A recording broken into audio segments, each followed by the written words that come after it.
اعوذ باللہ من الشیطان الرجیم بسم اللہ الرحمن الرحیم۔ سامعین گرامی، ختم نبوت فورم کی جانب سے محمد احمد آپ کی خدمت میں حاضر ہوں اور 26 مئی کے حوالے سے ایک مختصر سی ویڈیو لے کے آپ کی خدمت میں حاضر ہوں۔ اس تاریخی دن کا کچھ پس منظر اس طرح ہے۔ 26 مئی وہ تاریخی دن ہے جسے عالم اسلام یوم نجات کے نام سے بھی یاد کرتا ہے۔ یہ وہ تاریخی دن ہے کہ جب پروردگار عالم نے اس دنیا کو ایک ایسے شخص سے چھٹکارا عطا فرمایا کہ جو گستاخ صحابہ، اللہ تعالیٰ کا گستاخ، نبوت کا دعوے دار، مرتد، زندیق، کافر اعظم مرزا قادیانی تھا۔ تاریخی حقائق میں سے ایک بڑی اہم چیز یہ کہ مرزا قادیانی جب واصل جہنم ہوا تو یہ اپنی غلاظت میں گر کر، اپنی پوٹی والی جگہ میں فلیش میں گر کر واصل جہنم ہوا۔ 26 مئی کے حوالے سے ایک چھوٹا سا واقعہ سنا کر اپنی بات کو مزید آگے بڑھاؤں گا کہ 25 مئی 1908 رات موچی گیٹ لاہور کے ایک بہت بڑے جلسے میں پیر سید جماعت علی شاہ صاحب رحمۃ اللہ علیہ، محدث علی پوری رحمۃ اللہ علیہ خطاب کر رہے تھے اور آپ نے ایک پیشگوئی فرمائی تھی، بشارت دی تھی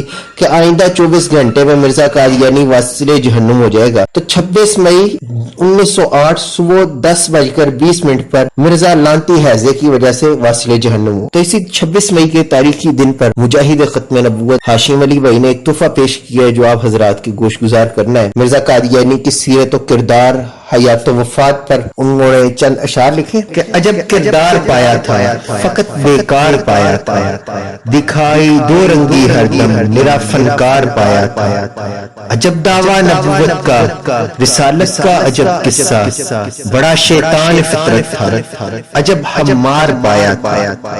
بہت شائق تھا حیضے کا، دعا کو ہاتھ پھیلائے، چلی تلوار رب کی، حیضے سے بیمار پایا تھا۔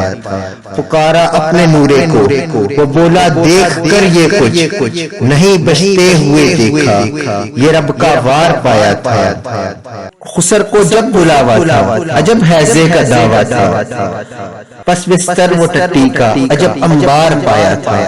عجب رنگ و بو اس کی، عجب اس کی کہانی ہے، ہمیں جو بھی نظر آیا پس شلوار پایا تھا۔ عجب اس کی جوانی تھی، پشیمانی پرانی تھی، نیوگی رسم مرزا تھی، میرا بدکار پایا تھا۔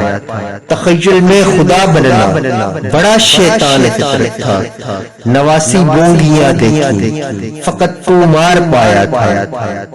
بہشتی مقبرے کے نام پر ہے کیمپ کا بانی، ہے چندے کی صدا دیتا، بڑا خرکار پایا تھا۔ نسل بدکار ہے مرزا، میرا حماد ہے مرزا، اسے ہاشم جو ہی سوچا، فقط بٹمار پایا تھا۔